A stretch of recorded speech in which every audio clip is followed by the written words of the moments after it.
Terdapat momen Pangeran Harry tidak melakukan hormat saat peti mati Ratu Elizabeth II diangkut keluar dari Wellington Arch di pusat kota London ke Windsor. Pamannya, Pangeran Andrew, pun juga tidak melakukan hormat. Diketahui momen itu terpotret ketika prosesi rangkaian pemakaman Ratu di Wellington Arch. Raja Charles III, Putri Anne, dan Pangeran William dengan berseragam militer beserta keluarga kerajaan. Mereka dan ratusan prajurit memberikan hormat dalam pemakaman Ratu Elizabeth II.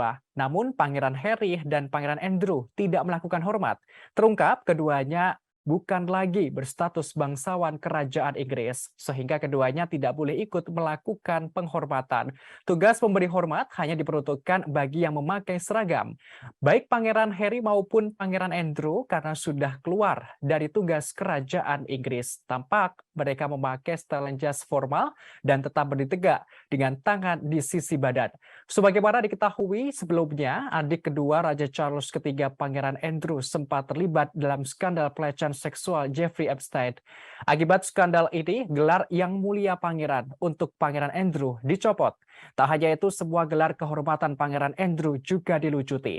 Sedangkan Pangeran Harry mengundurkan diri dari anggota senior kerajaan setelah menikah dengan Meghan Markle dan tinggal di Amerika Serikat.